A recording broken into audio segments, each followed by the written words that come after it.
critical thing for employers is to have a workforce.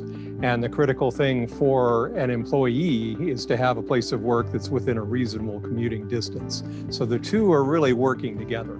We need to find a proper balance of employment opportunities with housing that's affordable to the workers that those employers are seeking. The wonderful part of transit is that it provides that link. When you mix both transportation and housing costs together, it can be over 50% of the income. And if we can take away the need to have two cars for a family even, it'll help by giving an opportunity to commute via transit. With a lack of available land, we need to have more employment density, so more workers per square foot. And that involves better design for office space, vertical construction ideally, and even in industrial space, trying to combine mezzanine office space within the industrial capacity. Many manufacturing jobs these days are located in buildings that look like big box retailers or office buildings. And there are many examples of that around the county already. People drive by manufacturers and don't even realize it because it doesn't look that way. Even though most industrial space requires high ceilings and very thick floors, we can still bring a higher level of usage to that site, increase the floor area ratio, the amount of space that that building takes up on the allowable size of that lot. So combining those three levels of planning, looking at transportation, looking at where the employers are and where the employees are, and connecting them all together makes ridership possible, reduces the cost to the employee, and provides more workers for the employer. It's a new way of doing things in Pinellas County, really focusing on connecting transit with employment and with housing.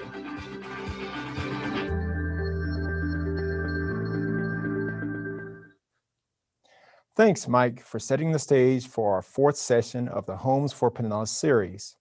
I'm Rodney Chatman, Planning Division Manager for Forward Pinellas, the countywide land use and transportation planning agency for Pinellas County. This is the fourth in a five-part series focused on what it takes to build homes that are affordable for everyone who lives in this community. Session 1 focused on the importance of changing the conversation about affordability from problems to solutions. In Session 2, we heard from developers with experience in building affordable homes. They talked about what helps and what gets in the way. And in Session 3, we heard about innovative local government strategies to create homes that people can afford. Today, we're going to talk about the relationship between affordable homes and jobs. Through careful planning, we can connect them with transit corridors and create greater economic opportunity for everyone. We'll hear from three panelists with experience in planning at the county, city, and neighborhood levels. We'll also be taking your questions. Please use the Q&A feature in Zoom to type your questions or give a thumbs up to questions other people have asked. Since this is a summit about creating affordable homes, you may be wondering why we're talking about jobs and transit. The reason is that affordability is about more than just the cost of housing. For many households, transportation is almost as big of an expense. The average household in Pinellas spends 33% of its income on housing and another 24% on transportation. That's a total of 57% spent on just those two things. A household is considered cost burdened if it spends more than 45% on housing and transportation. That means the average household here spends too much. But in Pinellas County, there just aren't many alternatives. Without a robust transit system, it's difficult to get from your home to a job without a car. Where we live also plays an important part in what jobs are available to us. Research shows that workers who live closer to their jobs have better job prospects and more stable employment.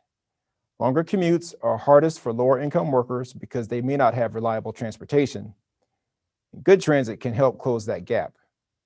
It has the effect of bringing workers closer to their jobs. So it makes sense to create affordable homes and jobs close together and to link them with transit. But where can we do that in Pinellas County? We need to find places with vacant or underutilized land that can be redeveloped along roadways that can accommodate new homes and businesses. The best place to do that is on our major commercial corridors. With the rise of online shopping, we're seeing more retail land become vacant and available for redevelopment.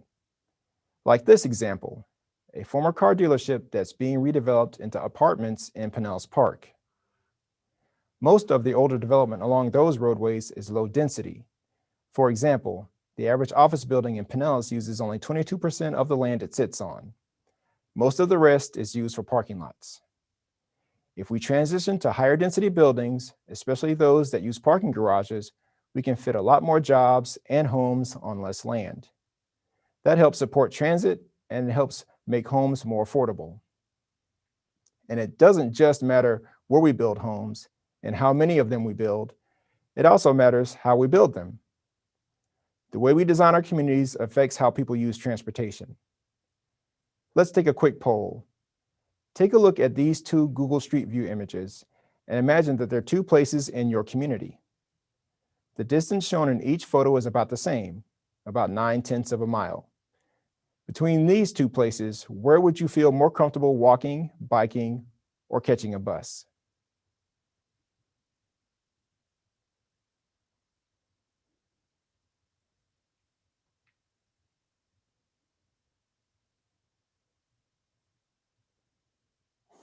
A 100% of you chose the first one, and that's not surprising because this community was purposely built to allow people to get around easily without a car. The front doors of the businesses open up onto wide sidewalks instead of parking lots. The buildings have large windows and outdoor dining areas that create activity on the street. All those elements help make the environment safe, comfortable, and interesting for pedestrians. Those same elements encourage transit use because the safer and more comfortable you make people feel walking from home to the bus stop, the more comfortable they'll feel about taking the bus, even when they have the choice to take a car. And the more people who choose to take transit, the more support there is for building a robust system that serves everyone. So how does this relate back to planning for affordable homes? Most of our communities are designed to look like Community 2, even as they redevelop. But if we want to create corridors where people can use transit to get from home to work, then we need to build communities that look a lot more like Community 1. Now let's hear from our panelists and get their perspectives on how we can connect jobs and transit with homes that we can afford. Our first speaker is Whit Blanton. He is the Executive Director of Forward Pinellas, the countywide land use and transportation planning agency. He has more than 30 years of planning experience in the public and private sectors. Before joining Forward Pinellas, he was co-founder of the consulting firm Renaissance Planning. He is a fellow of the American Institute of Certified Planners and is the president-elect of the Florida chapter of the American Planning Association. Welcome, Whit. Welcome, Rodney. Thank you for the introduction. It's great to be here today to talk to you about planning for Pinellas County's future. As Mike led off in the video, when we look at transportation, we don't look at it as an end, it's a means to an end. And so I've titled this a strategic framework for Pinellas County's economic future, because land use and transportation really do drive how we think about preserving the character of our community, growing our economy, and sustaining the things that we really like and love about Pinellas County. So let me first start by introducing our agency to you. Forward Pinellas is an organization that was created with the merger of the Pinellas Planning Council, which has land use responsibility for all 25 local governments in Pinellas County, with the Pinellas County Metropolitan Planning Organization, which has transportation planning responsibility for the entire county. That happened about 5 years ago. And since then, we've really focused on a mission of guiding integrated transportation and land use solutions that make connections and help sustain vibrant communities. And we like to think of it as land use 1, transportation 2, meaning we think of our land use plan as the vision for our community and how we want to grow, what areas we want to protect and preserve, and where we want to see opportunity provided. And then we look at our transportation plans to see what are the needs in the county and how do they fit within those goals? How do they support those land use patterns and community-based goals? And then we prioritize our countywide needs and identify potential funding. And that's really the role of the Metropolitan Planning Organization, is to bring state and federal dollars into Pinellas County. And because we're part of a single urbanized area that includes Hillsborough County, and Pasco County, we're also looking out for the regional needs of the Tampa Bay area. Just very quickly, we have a 13-member governing board comprised all of elected officials throughout Pinellas County. Some local governments like Pinellas County and the City of St. Petersburg have more than one member, and then some of our smaller communities are represented by one member. And we have a number of advisory committees that work on land use, that work on transportation, that enable focused citizen input into the development of our plans. So let's talk a little bit about Advantage Pinellas. And I'm so excited about why we called it Advantage Pinellas, because we really are seeking to leverage the advantages that we have in this community and to make some of the things that we see as needs stronger. So Advantage Pinellas is really centered around community, environment, and opportunity. And we use transportation to reinforce those things, such as improving traffic flow and managing congestion on our major roadways, creating safer streets so that people can walk, bicycle, and get to the places they need safely, and then enhancing transit service so that we have opportunities for getting around for everybody, regardless of their needs, their abilities. And we like to make complementary transportation investments and strengthen equity through investments in safer streets and better transit. And the Advantage Pinellas framework is really structured around what we call investment corridors. As Rodney mentioned, these are the areas where we see opportunity to link housing that's affordable with jobs, workforce training, redevelopment through transit service. And we're not defining a specific type of transit service. We're really identifying the corridors, and then subsequent planning efforts will refine the type and form of the transit service that might take place. And that all fits into a countywide housing strategy because, as identified earlier, they go hand in hand. And really our role is a convener and a facilitator among our partners, whether they be local governments, the Florida Department of Transportation, Pinellas Suncoast Transit Authority, or other regional partners. So what is Advantage Pinellas? Again, I started by saying it's about our advantages. It's about the strengths we have. And I really believe that our 24 communities, our 24 cities, plus other communities in unincorporated Pinellas County are our strongest asset. I live near Safety Harbor. It's a walkable downtown. We have that in Tarpon. We have it in Gulfport. We have it in St. Pete. We have it in many of our communities. So our vision is for linking housing, transportation, and sustained economic growth through an investment corridor strategy that connects these individual communities and great places that we have in Pinellas County with the larger region. And it's part of an overall approach to support economic development and resilience with all the coastline miles that we have in our community. One of our challenges is that we expect almost 100,000 people to move into Pinellas County by the year 2045. And we can't just build a fence around Pinellas County. We expect another 60,000 employees to make Pinellas County home. And so how do we plan for that? Where do we guide that growth and development? That's almost the size of the city of Clearwater in terms of population. Where do we put another Clearwater in Pinellas County? So over the last couple of years, we've been working with our partners on this investment corridor framework where we identify the corridors that best connect people to jobs and opportunities for training and housing that's affordable.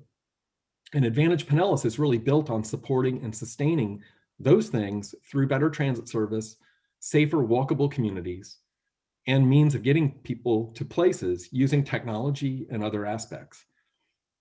So our countywide focus on housing and redevelopment within our commercial corridors really is based on where the opportunities exist within those corridors. And so we were challenged about a year or so ago by various folks to say, well, if we had to pick 2 or 3 or 4 corridors, which ones would those be and how would you identify them?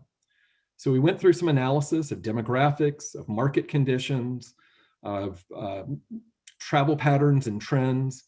And we looked at which ones would be the most important to invest in first.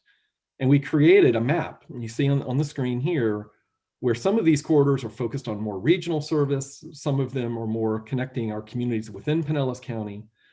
And some of the priorities, things like 34th Street, East Bay, Roosevelt, alternate US 19, State Road 580, US 19. These were all opportunities to build on the assets that we have in our area, to strengthen our advantages and create opportunities for redevelopment and housing that's affordable. We then reinforce that through our land use planning responsibilities.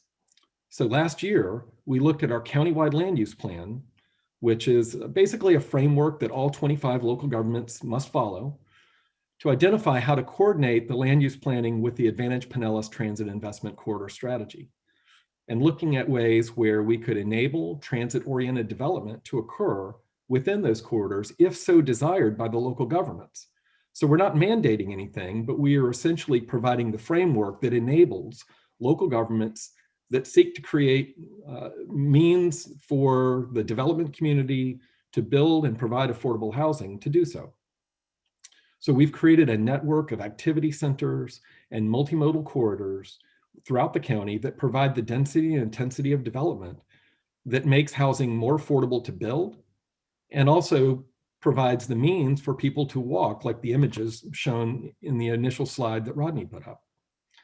And so those regulatory incentives increase the density, create a supportive planned development district category, and provide density bonuses for any development that wants to create a mixed use environment or address what's called the missing middle housing, such as townhomes and walk-up garden apartments. And I'd like to just give you an example of how that strategy is being put into motion. One of our most important projects in the region is the Sunrunner Bus Rapid Transit project that connects downtown St. Petersburg to St. Petersburg Beach. And it's about 11 miles along the Central Avenue corridor, running along the First Avenues. And it's scheduled to begin in fiscal year 2022. This is the first time the Tampa Bay area has had a transit project that was awarded federal funds through the Capital Investment Grant Program in some 50 times of trying. So we're really thrilled and really excited that this project met the standards that the federal government uses to fund transit projects. And the state has kicked in a substantial portion of funds too. So in addition to this Sunrunner project, we are also looking at other primary multimodal corridors in the county where we can invest similarly. And again, we're still looking at what type of technology and what kind of service can be provided, but essentially it would be limited stop express service. 34th Street, we've got some partial funding there. Alternate US 19, where we have a corridor plan that's been completed. 4th Street in St. Petersburg are other examples of where this can happen. And part of that is enhancing transit connections at the local level. We know that every transit rider has to have a good means of getting around on foot or on bicycle at either end of their trip. And having good pedestrian connections, a good walking environment is absolutely critical to the success of transit.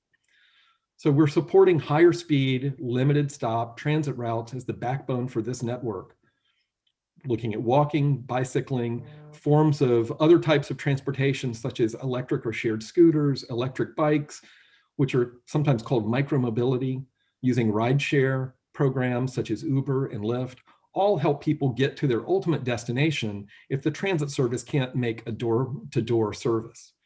And this will link jobs, housing, job training through a defined network that's planned and predictable and phased in over time.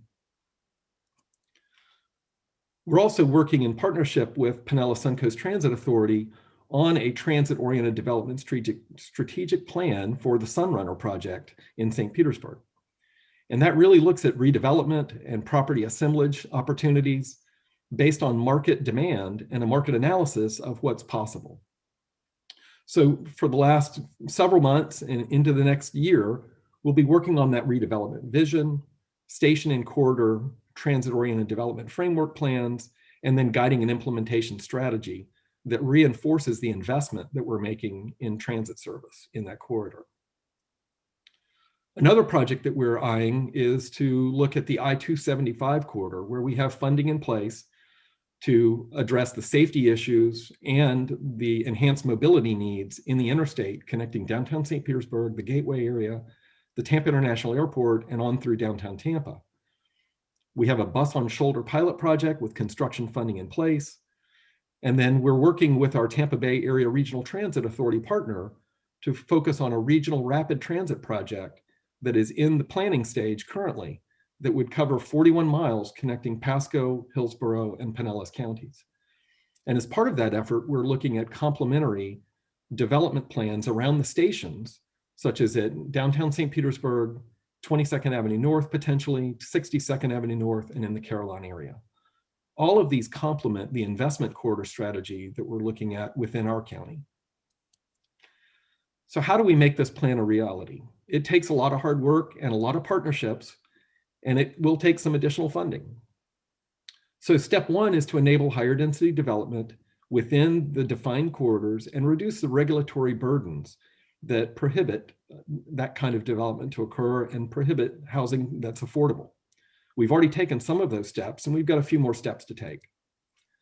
The second important step is to work cooperatively with our partners in the public, local governments, in the region, to build those partnerships to advance countywide and local initiatives in each community.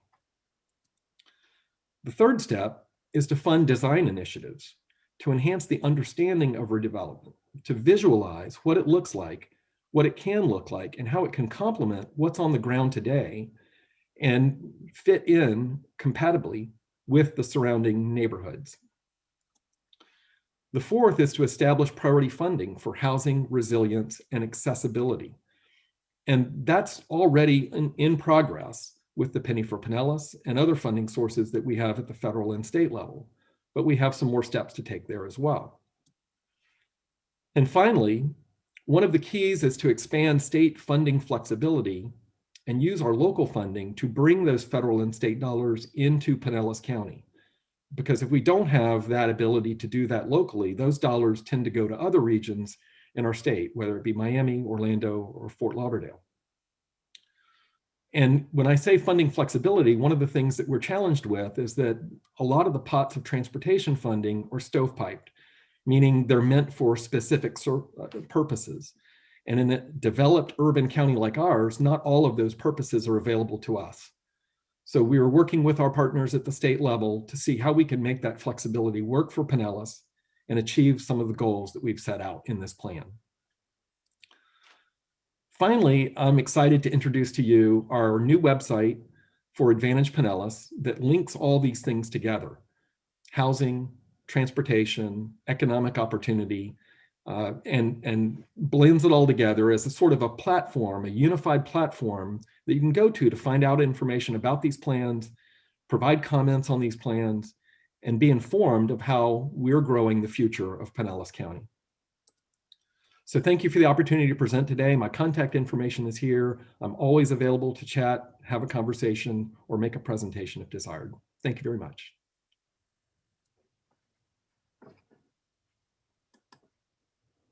Thanks, Whit. Our second speaker is Elizabeth Abernethy. She is the Director of the Planning and Development Services Department for the City of St. Petersburg. She has over 27 years of planning experience in the public and private sectors. For the last 2 years, she has led St. Pete 2050, a citywide conversation about where St. Petersburg is going and what it can become over the next 30 years. She has served on the Professional Advisory Council for the University of Florida's Urban and Regional Planning Program, on the Legislative Policy Committee for the Florida chapter of the American Planning Association, and as a guest lecturer at the University of South Florida's Urban Planning Program. Liz, thanks for joining us. Hey, good morning, everybody. Thanks for that awesome introduction, Rodney. I appreciate it. And what I'm going to be talking about today is really number one on Whit's How to Make the Plan a Reality, which is talking about enabling higher density and reducing regulatory barriers. So with that, let's see if I can move through my presentation here. So our city, thanks. I'm going to see if I'm able to forward here. It's like there's a little bit of a delay in my presentation.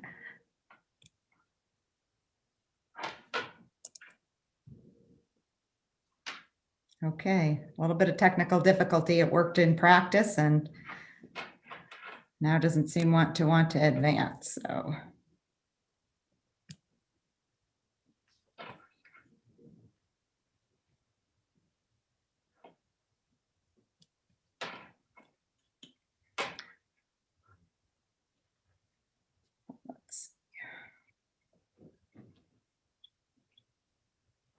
All right, since mine, oh, there we go. Okay, I'm sorry for the delay. I seem to be functioning now. So thank you for your patience with me this morning. Our city started focusing on affordable, attainable housing issues back in 2017 and working under the direction of Rob Gertis, who's our neighborhood affairs administrator, and our housing team led by Joshua Johnson. My team in planning and development, starting in 28 with stakeholder outreach, and throughout 2019, worked on a series of code amendments to address affordable and attainable housing. And it's the last item that I'm going to talk a little bit about today. Items that we focused on included streamlining our workforce housing bonus process, reducing fees. We reduced multifamily parking requirements and provided additional reductions for proximity to transit, which is related to our topic today. We eliminated minimum size for multifamily and expanded opportunities for accessory dwelling units, reduced design standards for certified affordable housing. And lastly, following the lead of Forward Pinellas, we added a new zoning designation to our code, our neighborhood traditional mixed residential. And I'm going to share some details of that in my presentation today. Now, of course, today's session is all about corridor planning, and our comprehensive plan and land development regulations are organized around neighborhoods, centers, and corridors. This corridor planning framework was formalized almost 20 years ago in our Vision 2020, adopted in 2002. And for those of you that know St. Pete, we're really blessed with a traditional street grid and a pattern of improved alleys in about half of our city. And those are our traditional neighborhoods where we're focusing this new zoning category. And our new NTM zoning district, which is going to allow the missing middle, I'll talk about that a little bit more, is geared towards our residential corridors, which frame our neighborhoods along our major streets. Whit talked about the Central Avenue BRT that's going to get started in construction this year. So exciting for our city. This is a graphic of those stops along our Central Avenue corridor. And that Central Avenue corridor is a big part of what we thought about in applying that NTM zoning designation.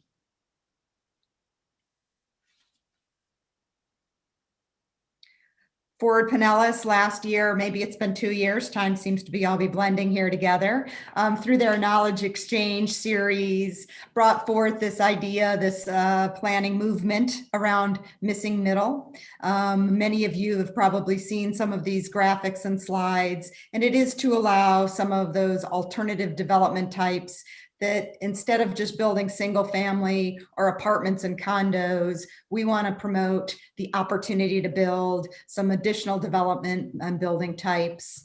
Many of you have probably seen this graphic from Opticos, which is a design firm that has freely shared this graphic that helps people to understand what missing middle type of housing can be, including duplexes, triplexes, courtyard apartments. So we use this framework, again, started by Pinellas County and Forward Pinellas, to create a new zoning category that we designated, at least as a first step, to be allowed in 3 of our land use categories, and looked at, again, kind of a first step of applying this along our major streets.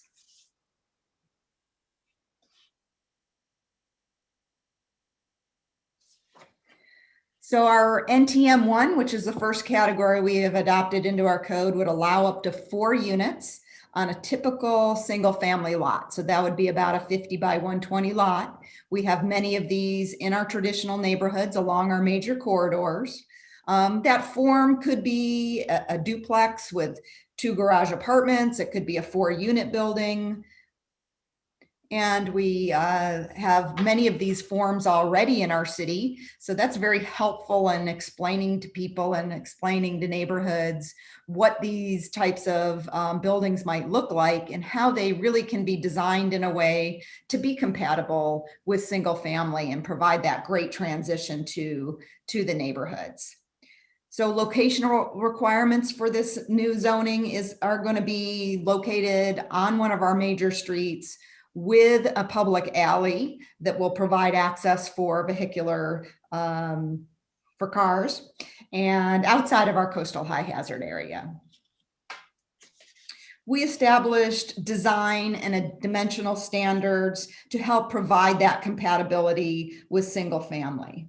And the units, again, can be designed in a variety of forms. Principal unit, garage apartment, house and apartment, two units with 2 apartments in the back. You could have a single family house and build 2 garage apartments. So we really wanted to provide some flexibility and variety to the market and to our builders.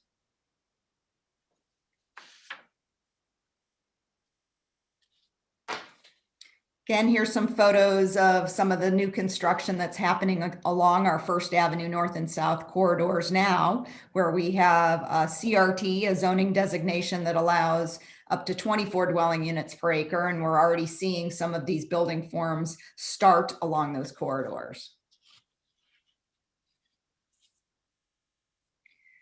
So our next steps, so we adopted this category into our code last winter, and through our 2050 process. So we spent the last year doing community outreach to come up with a new vision for our city.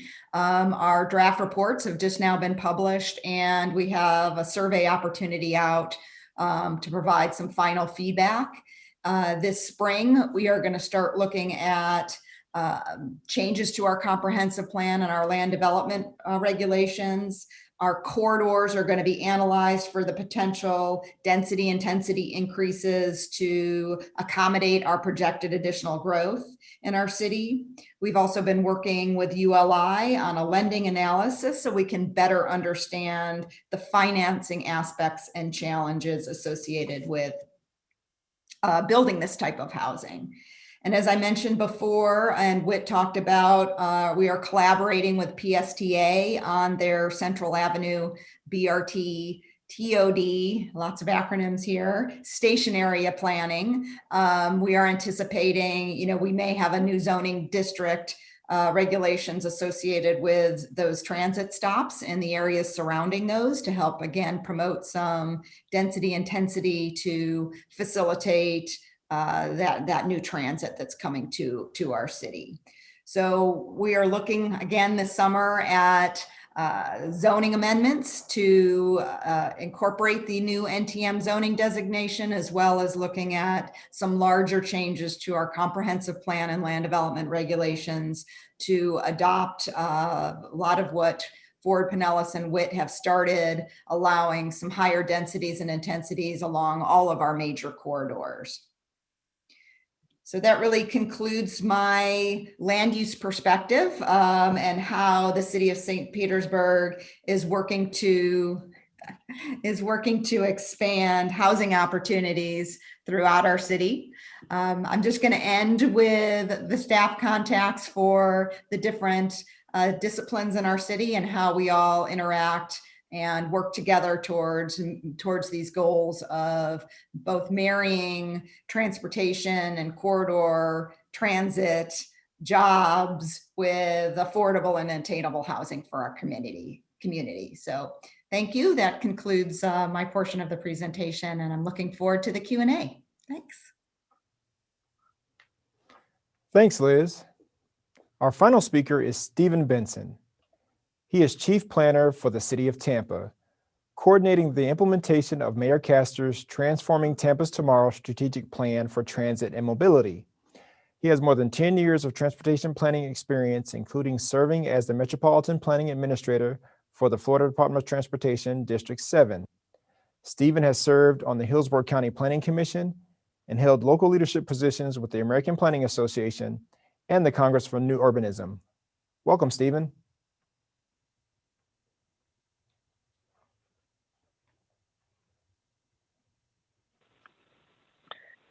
Thank you, Rodney. It's great to be here. I'm excited to share with you all what we're doing in Tampa and how we're implementing our strategic plan to transform Tampa's tomorrow, and specifically how that is playing out on one of our corridors in terms of outcomes for better transportation and for housing affordability.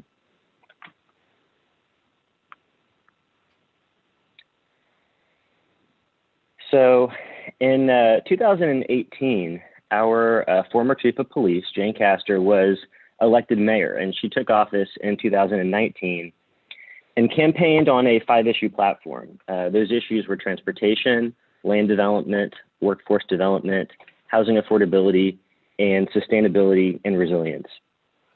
She formed advisory teams that met over a period of 90 days to cut to the chase and develop key recommendations that could be moved forward with immediately.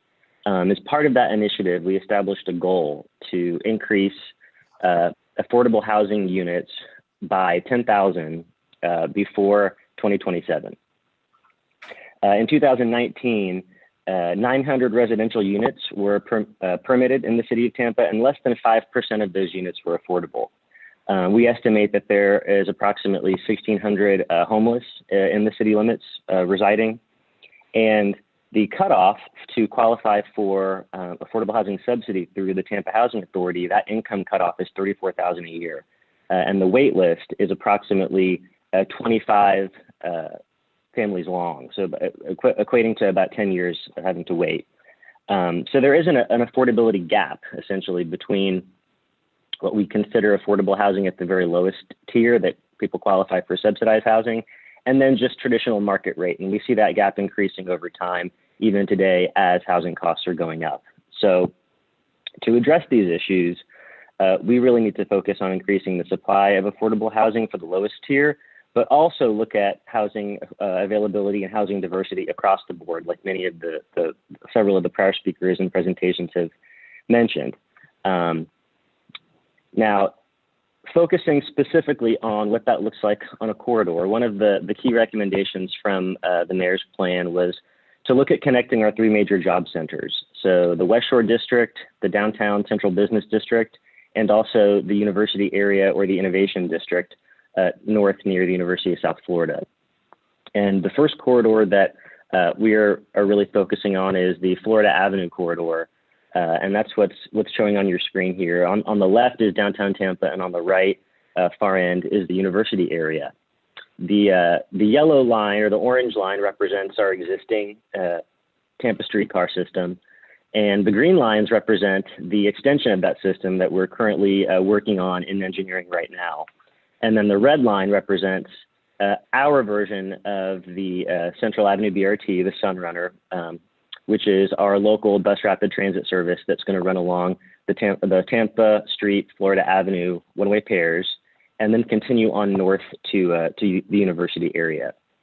And I've highlighted a couple areas here in yellow because these areas have longstanding plans in place that have led to a lot of the outcomes that we're trying to see and trying to replicate throughout the rest of the corridor. So I'll be able to show you what some of those outcomes have looked like, and also give you an update on what we're doing on the areas that aren't shaded and how that's moving along.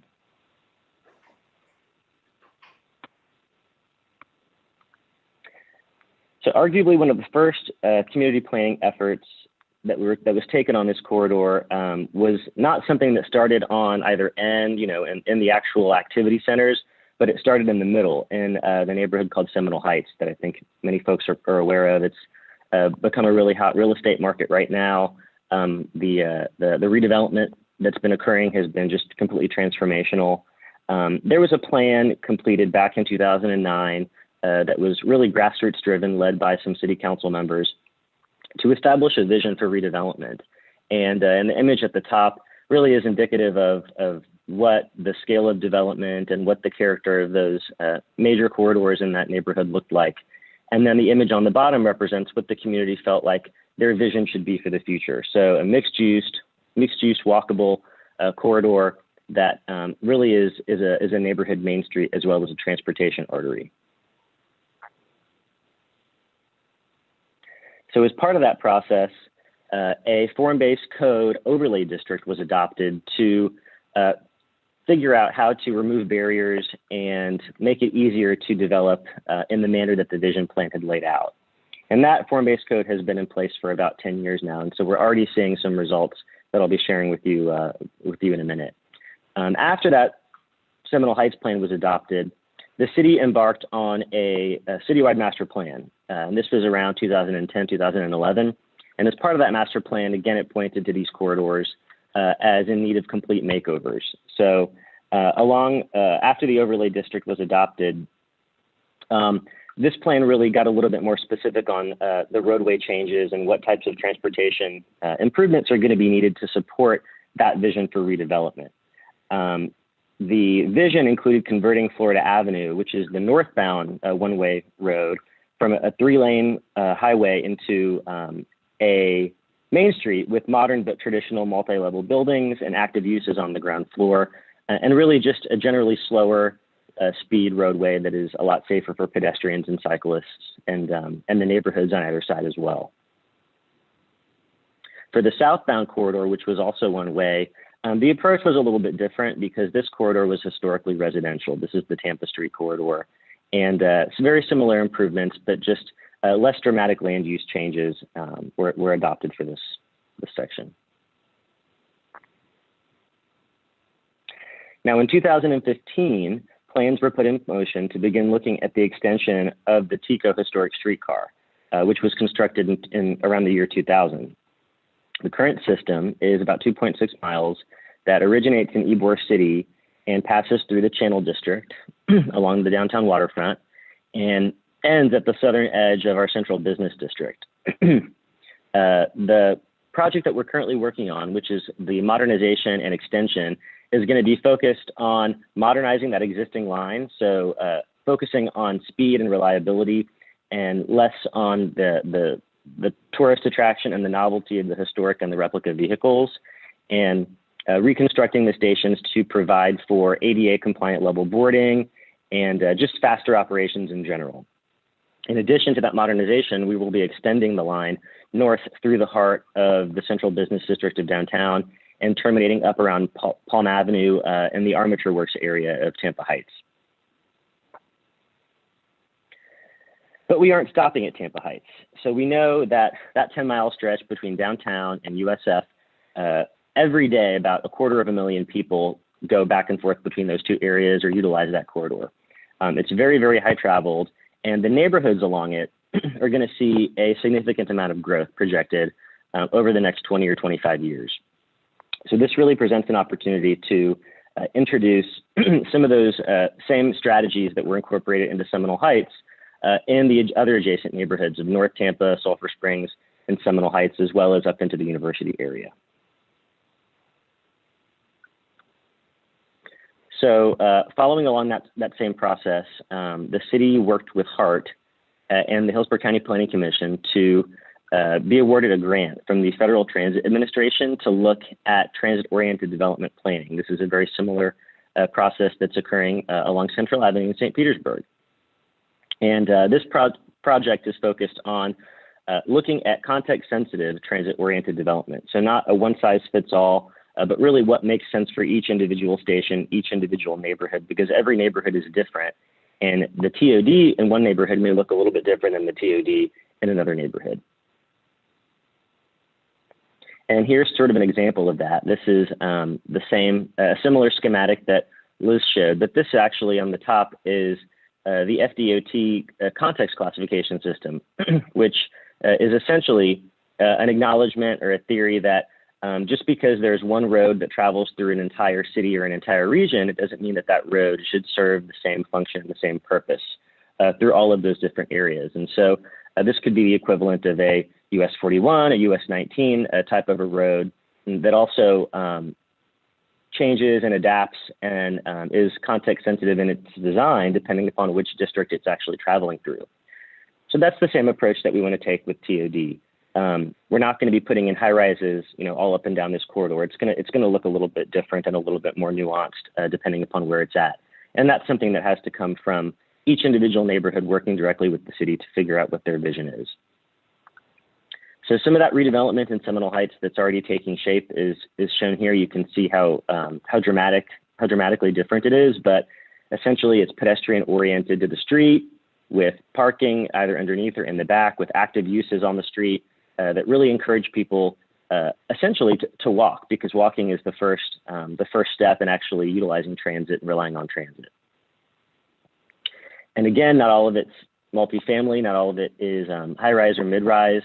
On the right, you can see some of our form-based code standards in the Seminole Heights area for single-family attached, the more traditional townhouse-type projects, but also some of the similar development that Liz showed, the duplex or triplexes that are really meant and designed to look and feel more like a single-family home on the top right.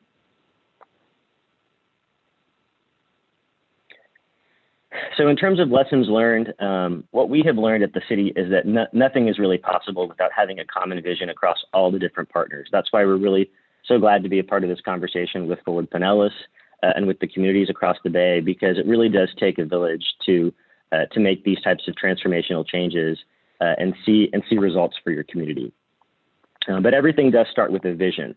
That Seminole Heights plan was done it started really about 15 years ago. And over time, the vision did evolve. If you notice, some of the drawings that were initially created don't look exactly like what actually was put on the ground, and that's really okay. Visions do evolve, but they generally don't change completely, and that's perfectly fine. Relationships matter, especially leadership across agencies, across different neighborhoods, and really building consensus about what the community wants to see and how that meets the needs of the city as a whole. It's very important to consider the difference between the term housing affordability and affordable housing. And that's because that gap that I spoke about at the beginning of the presentation continues to grow and continues to be a really big problem, not just for the lowest income individuals and families, but for the folks in the middle that can't quite afford market rate. And that's where missing middle comes in as really a key tool. Access and location drives affordability. This is really important. Our highest ridership and our most successful transit routes also happen to be the most congested corridors, which isn't really a surprise. But that's also where it makes the most sense to put TOD as well. And so you have to find that balance and seek that trade-off, because ultimately TOD and transit, at the end of the day, the transit's going to move more people than the roads are. Public support matters as close to 99% as possible. There are always going to be people that don't like what's happening, but you really have to focus on getting the majority of people on board from the beginning so that there is ownership and there's buy-in to the solutions that are adopted. Again, TOD can be context sensitive. And then also my last point is that the path seems straighter looking forward. The story that I just told you sounded very linear, but really there were lots of different people involved, lots of different entities over the course of 15, 20 years. And sometimes that is how long it takes. But that's okay, because we're already seeing the results, and it's proving to have been worth the wait. And with that, I'm happy to answer any questions, and thank you very much for having me. Thanks, Stephen. If you have questions for our panelists, please type them in the Q&A feature in Zoom. You can also give them a thumbs up to questions that other people have asked. We'll start with the questions you enter. Then, if anyone raises their hand in Zoom, we'll unmute you to speak. If you're on the phone, hit *9 to raise your hand. While our audience is entering their questions, I'll get the conversation started with a question of my own. And I guess this is best directed at Whit. Whit, we all know that improving our transit system will take significant investment. How will we pay for that? Whit, I believe you're muted. Yeah. Well, somebody always has to be muted. You asked a tough one right off the bat, Rodney. I will say that, there's a couple ways we can go. And I think the best way is to look at it from an incremental standpoint. Picking a quarter one at a time and finding the means to get that project funded through our normal means. using state and federal and local sources as well. One of the challenges with transit and funding transit is that there is an expectation at the state and federal level that the locals will commit to operate and maintain the service 100%. And there's an expectation that the locals will participate in the construction funding, although to a lesser degree. So I think what we have to do is look at it on a case-by-case basis. We certainly have some opportunities. Using things like value capture is one way that we can fund transit service. And value capture is essentially like tax increment financing, where the additional value that's created in property tax revenues within a corridor, such as from higher density development, can be used to offset some of the cost of transit service, transit system development. And that's being looked at throughout the country and is actually in place in a number of areas. Another one is through gas taxes or sales taxes. And those have their own challenges of raising those and getting approval and prioritizing them over other needs. But we continue to have those needs and we will look at that. And then a third way is being creative and looking at different forms of operation, different forms of public-private partnerships. And all of those can come into play in developing a robust transit system. So there's not probably a one-size-fits-all approach, but there are many avenues that we can approach and explore to fund transit service. But it doesn't necessarily mean that we have to go out and go find $1 billion right off the bat to get this done, because the investment corridor framework that we identified is really through about a 2045 horizon. All right, good answer. Thanks, Whit. Okay, it looks like we have a few questions coming through on the chat box, and I'll just share the first one for anyone that's would like to answer. The question is, what are the greatest regulatory barriers challenging the maintenance of housing affordability along investment corridors? And I guess a follow-up is, how is Advantage Pinellas addressing these barriers? Well, I'll start since the question referenced Advantage Pinellas. And we're not quite yet fully into this, but to me, one of the biggest barriers of land development is the regulatory environment of what we require to happen for each site, each parcel that gets developed. Typically, we will require a set aside of land for parking, we set aside of land for stormwater, a set aside of land for amenities such as landscaping and things like that. And those are all impactful on the cost to produce that housing. So one of the strategies we'd like to explore within these corridors and in areas is to look at sort of a community approach to infrastructure, a community approach to parking and stormwater, which is already part of the Pinellas County Stormwater Plan. And that means basically you take an area, maybe it's a couple of square miles, maybe it's a half-mile linear, and you figure out how to provide the parking and the stormwater for all the parcels within that area in a strategic way that supports walking, connectivity, and isn't putting the onus on every individual developer along that way. And I think if you can reduce some of those individual regulatory burdens and shift that to a broader area, then you have an opportunity to lower costs for individual developers and create a win-win solution. Thanks, Whit.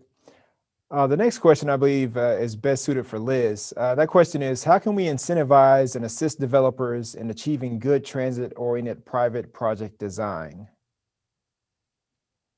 Well, what we've done so far here in the city of St. Pete, particularly in our downtown, is we have a base FAR or intensity that's allowed, and there are bonuses to go higher, and most of those bonuses do incentivize or address better design.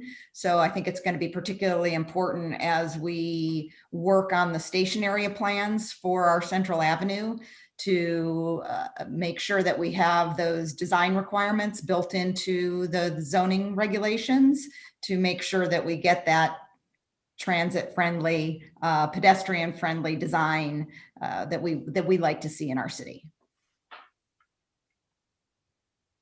Okay, thanks, Liz. This next question is probably for anyone that's willing to answer. And the question is, how can we redevelop in a transit-friendly way without gentrification?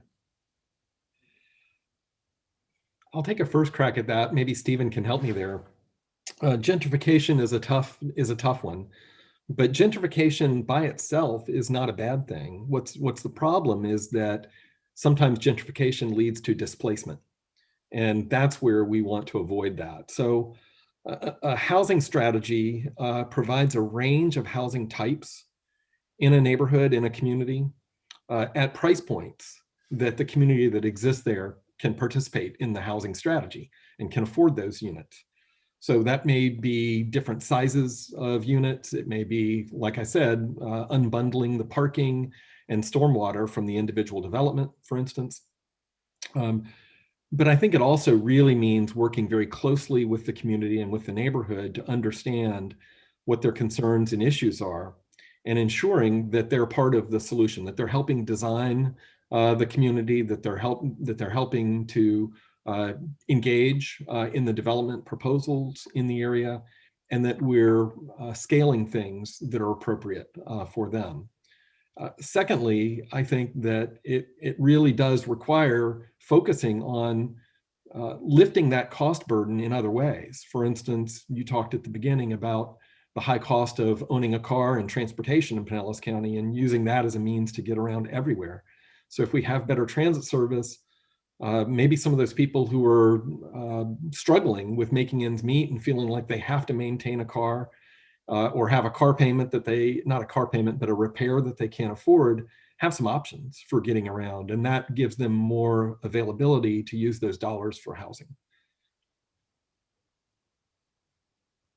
I can expand on that a little bit if you'd like. Sure, go ahead.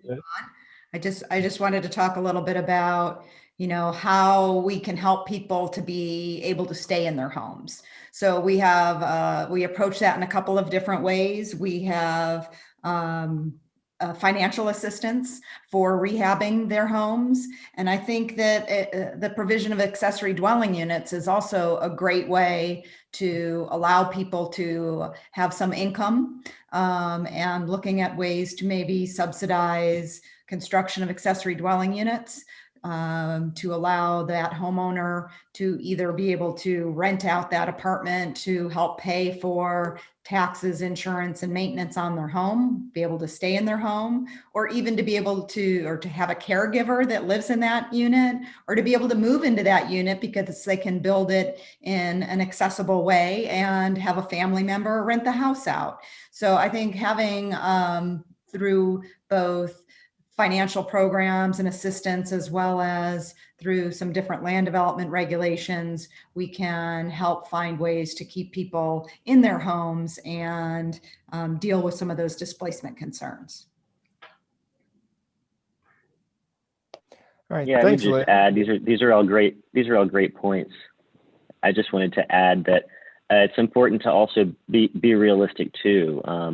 There is a fallacy that we can stop certain things from happening completely. And it's important that we're realistic about that and acknowledge that we can't stop it completely, but we definitely can slow it and manage it and make it less disruptive, like Whit said. When it comes to displacement, that's something that we definitely want to avoid. But stopping gentrification completely, stopping growth completely aren't necessarily things that we even want to do in the long run for a city to be healthy. All right, thanks for the remarks. The next question is, how will you enable higher density, and up to what density do you think this means? And the person would like to see 30 to 50 units per acre. We have achieved that on the investment corridors already in the countywide plan. That's enabled. And what we've heard in some cases, as part of Largo's Tri-City plan, for instance, in the East Bay, Roosevelt, US 19 area, is that we enabled more density than they think they need. So we didn't want to be a governor on the right size of density to create affordable housing and for transit to be functional. So Largo chose not to take full advantage of the enabled density, but 30 to 50 is about what we allow within those investment corridors and multimodal corridors. Okay, the next question has more of a preservation focus. And the question is, how does protecting larger areas of green spaces fit into your planning? Do you have a sense of what percentage of land should be reserved for these larger green spaces, such as 10 acres or larger? That's a really good question. And I'm sure Liz can jump in too on this one.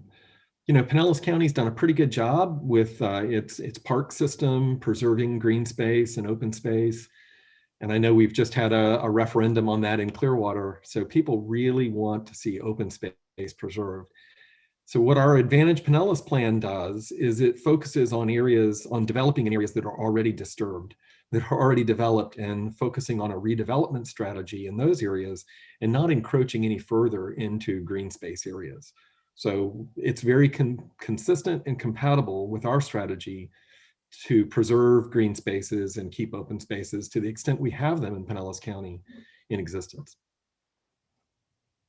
And just adding on to that, I mean, there quite frankly aren't a lot of large green spaces left in our city that are not already designated as a city park, which have very strict limitations and could not be redeveloped.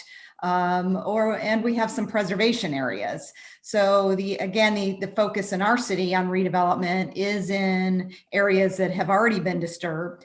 So we don't see a need to designate any additional areas for park or preservation as we move forward addressing redevelopment in our city.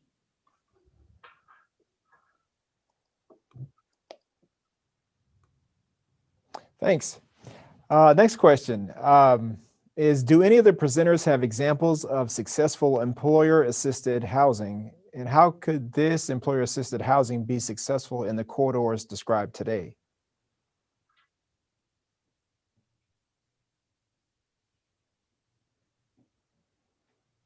Any takers? I'm not aware that we have any. There could be some out there, but we have a whole nother team that deals with economic development. So I could be wrong, but that's I don't have any information to share on that topic myself.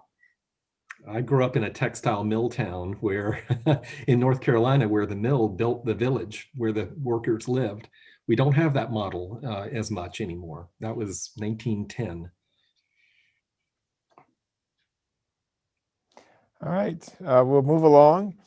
And this next question is related to, I guess, the function of Forward Pinellas. And the question is sort of confirming that Forward Pinellas sets the policy for land development, housing, and transportation. And then each of the cities in Pinellas needs to adopt those plans individually as a question. And if yes, how do you ensure the cities don't make tweaks that may negatively impact the overall plan? Well, this is a question, Rodney, you could answer as well as anybody. Yeah, I'll jump in with, I'll just say we do have a consistency review process that each of our local governments is required to follow. So when they make changes to the land development regulations and comprehensive plan, they're required to submit those changes to us, and we review those changes for consistency with that plan. And so that's the check and balance that we have put in place to ensure that local governments are making plans or making changes to existing plans that are consistent with the overall intent and vision of Advantage Pinellas. And we can use our transportation funding as an incentive and a leverage for that. So that's, they do go together. Local governments that do their best to achieve the countywide plan and work with us as partners also could have the advantage of getting funding strategies within their community for transportation. Thanks, Whit. The next question is actually directed to Liz. And the question is, it seems that narrow roads with on-street parking often cause strong reactions, especially when it's not common in an area or traffic begins to increase along with growth. What has been the community's reaction to how Central Avenue is changing and continued utilization of on-street parking as a result of St. Pete's significant downtown growth? I think there's a couple of different things in this question to unpack. Firstly, I don't really see a strong reaction to on-street parking. That's pretty typical in our traditional neighborhoods and even in the suburban neighborhoods. reaction to Central Avenue has really been about how do we retain the character of Central Avenue? And we did adopt what we'll call our storefront conservation overlay. I think it's been about 2 years now, where we require each block to have a certain percentage of small or medium storefronts, and a certain and design requirements for pedestrian oriented uses along Central Avenue. I think that's addressed a lot of the concerns for retaining character along Central and Beach Drive as well. On-street parking, I don't see that significantly changing the use of on-street parking in our city. We have, as a result of the COVID situation, we have started expanding restaurant and bar seating area into those parking spaces. And I think we have about 20 of those locations now. And we'll see whether or not we're going to continue that past this state of emergency or not. But I have not had too much negative reaction to the loss of some of those on-street parking spaces from that program. Hopefully that answered the question. This person is, feel free to email me if you have more questions, or I didn't answer that in the manner that had been requested. So thank you. Thanks, Liz. The next question is wondering any jurisdiction in Pinellas County and whether or not they have implemented or substantially planned the adoption of form-based codes. And I think I can answer this one to start off with. I do know the city of Tarpon Springs has an adopted form-based code that was put in place probably in the mid to late 2000s. It's primarily in their downtown area and surrounding communities. I also am aware that Pinellas County is working on adopting a form-based code in downtown Palm Harbor, as well as a similar form-based regulatory set of standards for Lealman. There may be other communities around the county, and maybe Liz, do you want to comment at all on the city of St. Pete's position on that?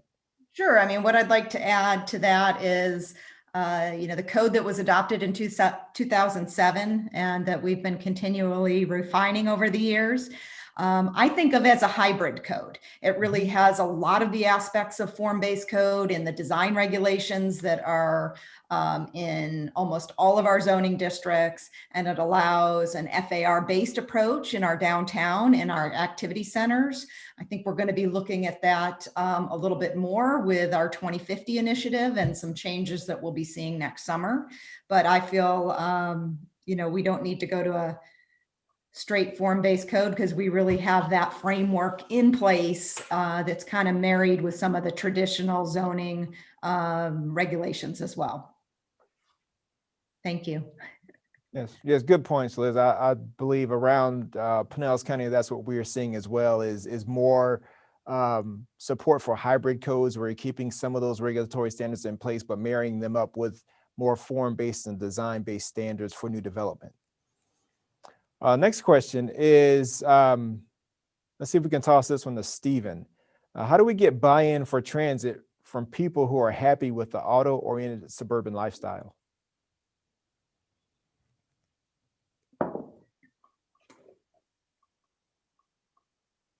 Wow, that's a great one.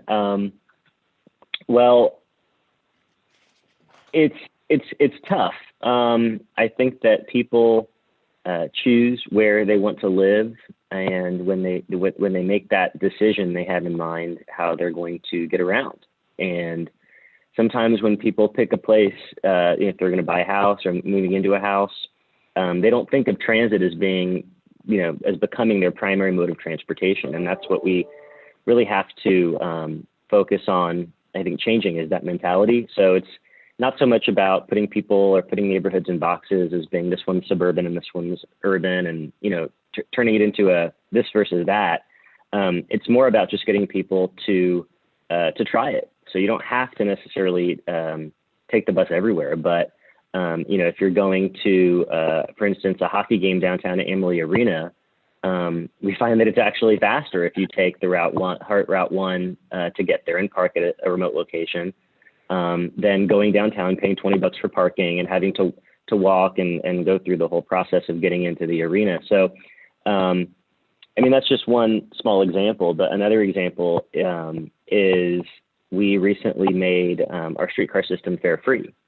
And you wouldn't think that $2, for a trip, is going to really generate a lot of choice riders, because the thought, it's not, a fare isn't necessarily insurmountable for someone that's a choice rider, but it does have an impact on people's behavior. And as a result of that fare free, or the suspension of fares, ridership on the streetcar tripled. So 300% increase as a result of removing the fares. And so you have to be innovative and think about ways to just get people to try it. But it's not going to be right for everybody, and that's okay. It's okay to have a system that's balanced. Not every neighborhood is going to be transit supportive or transit dependent, but just expanding it incrementally and focusing on the places that it does work, and getting neighborhoods that do have decent transit service already to think about taking it, I think is a good first step to kind of move in that direction. And I'll just add that I think people overwhelmingly want walkable neighborhoods. They like being able to walk to downtown, or walk to a corner grocery, or walk to a park. And so selling walkability is how I would approach it. And if transit becomes available, then transit becomes available. But if not, you've got a walkable community, you're going to be healthier, and you're probably going to be happier. Agreed. This next question is directed at Stephen and Liz. How have your respective cities addressed parking ratios for new high-density development or affordable housing? Have your approaches changed with the implementation of transit, ride-sharing, or autonomous vehicles? I can start, Stephen, since you just went, if you don't mind. Great question, Blake. Thanks for that. I get to share a little bit more about what we did last year. We did some across the board reductions on parking for multifamily. We already have a tiered system so that in the downtown districts, those are the lowest parking ratios, and then a traditional and a suburban rate. And in the downtown, if the unit was 750 square feet or less, there is no required parking. So we eliminated parking altogether. Interestingly enough, in the last few months, we're starting to see some projects come forward that are developing with less than one parking space per unit under these new regulations. And we had a project that went to our city council last night for 35 units, all under the 750 square feet. And they are no on-site parking will be provided on that project. So that's our first project that has no on-site parking. It will be interesting to see how that moves forward. We also added reductions for workforce housing up to 10%, another 5% on top of that if the project is age restricted, and a reduction of 10% for proximity to transit. So if you're outside the downtown, you can utilize any of those reductions as well. And they are stackable. So if your project was workforce housing, age restricted, and had proximity to transit, you could reduce your required parking to up to 25%. I think that is going to help, again, promote transit-oriented type of development, especially in our downtown and as the Central Avenue BRT comes to fruition in the next year. So I'm excited to see how that's going to work. Stephen? Sure. Without reiterating all those great ideas, we're definitely looking at the same strategies. Re-envisioning parking or urban parking reform was one of the recommendations from the mayor's plan, and specifically some of the projects that we know are coming online that do have lower than the historically required parking are in the Water Street district around Channelside and Harbor Island. There are going to be some of those developments coming online that are significantly not underparked, but less than what's been done in the past with comparable developments. And in terms of publicly initiated changes to the parking code, we are working on comprehensive changes that focus not just on the downtown area, but the surrounding areas as well, and incrementally reducing those requirements. Thanks.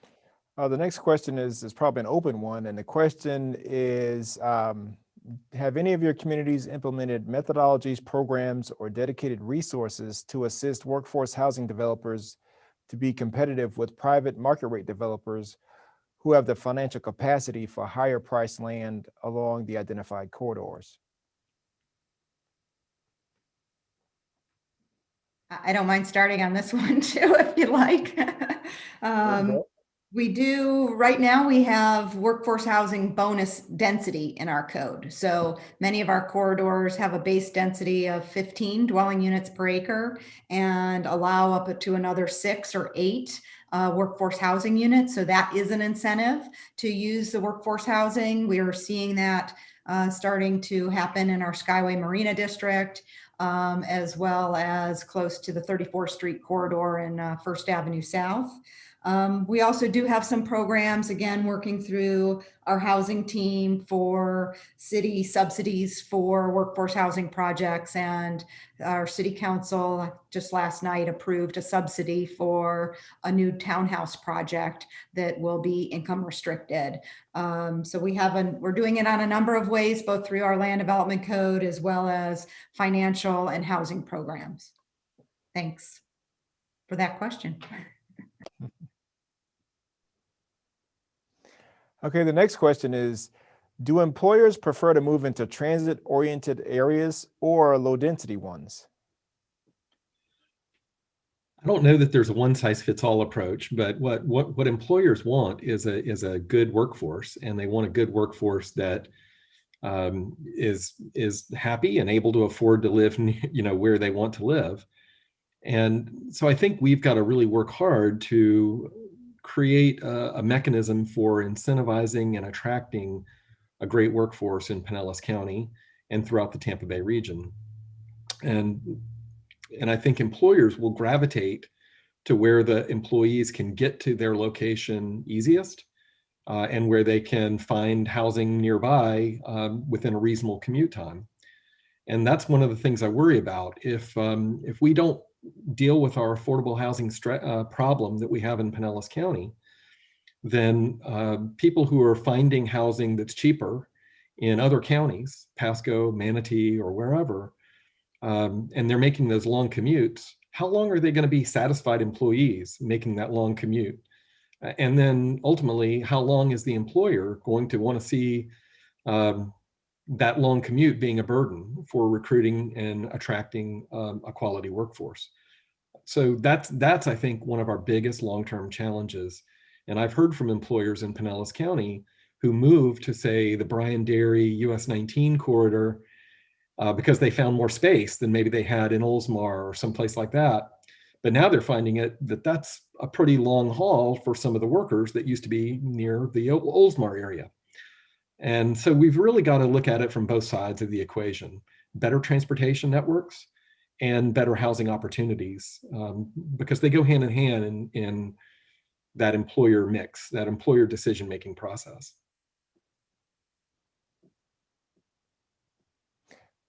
Thanks, Whit. This next question is for Stephen. The question is, when redevelopment started occurring along Florida Avenue and Tampa Street, what kind of community pushback did you get regarding building height, scale, or build to design standards? Sure. Well, if you recall in my presentation, I said that there needs to be 99% support for something, or that should be your goal. But that last 1% can sometimes seem like a lot more. And I would say, I wasn't around when the vision plan and the form-based code for Summerlin Heights was adopted, but I was as some of those projects came online. And I think really the biggest issue is really just change management.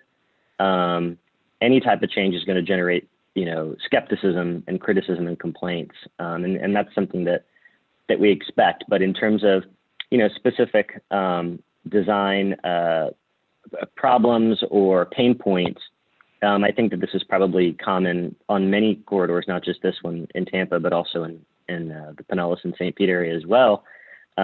which is that the commercial parcels along a lot of these older arterials are just so shallow that really you can't really do a whole lot and still transition appropriately back into an established single-family neighborhood behind the corridor. So it's really that transition zone. It's not the front of the buildings that people are concerned about.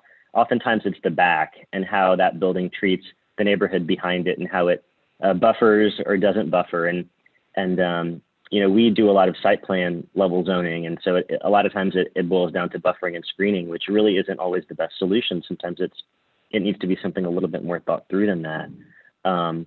But hopefully that's a nut that we're going to try to crack as part of our TOD pilot grant.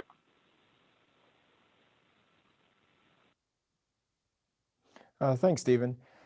The next question is probably directed at Whit or Stephen, given that you did provide some data on population and job projections in your slides. And the question is, how much density can we feasibly allow without significant investment in premium transit services that will change the current transportation paradigm? Good question. I don't know that we've calculated what that threshold is per se, but you know, we already are a fairly densely developed county. We already have corridors with sufficient density to support much better frequent service than we currently offer. And we are a very underfunded transit system proportionate to the size of our county, the population, the tax base, the number of jobs that we have here. And so I think it's right sizing the transit service to the density we already have is probably our bigger challenge. And it's guiding the growth to the right areas where we have the opportunity and the wherewithal to invest in better service in those areas. I think the Sunrunner project is going to be a really good test of our region to show that there's ridership when you reduce the number of stops, when you increase the ability of the service to run without being fettered by congestion. Such as with transit signal priority and essentially a dedicated lane to operate within. So, you know, we're going to learn as we go along. It'll be an incremental approach. But, you know, again, we can't put up a fence around Pinellas County. So it's a matter of guiding that growth into the right areas and being ready to ensure that there's a network and that people have options for getting around in those areas. Okay, thanks, Whit. This next question is, oh, go ahead, Stephen. Go ahead. Well, I was just going to add that, you know, it's important to also realize that you know, our area is one of the fastest growing areas of the country too. And when you have an increase in demand, but no increase in supply, that affects housing costs.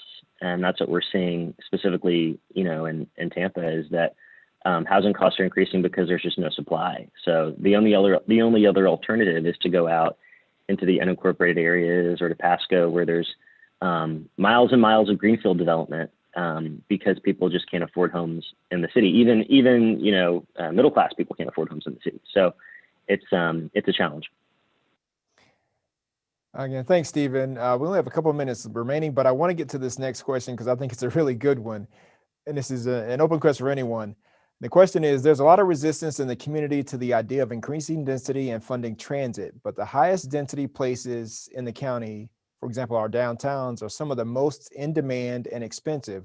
Why is there such a disconnect?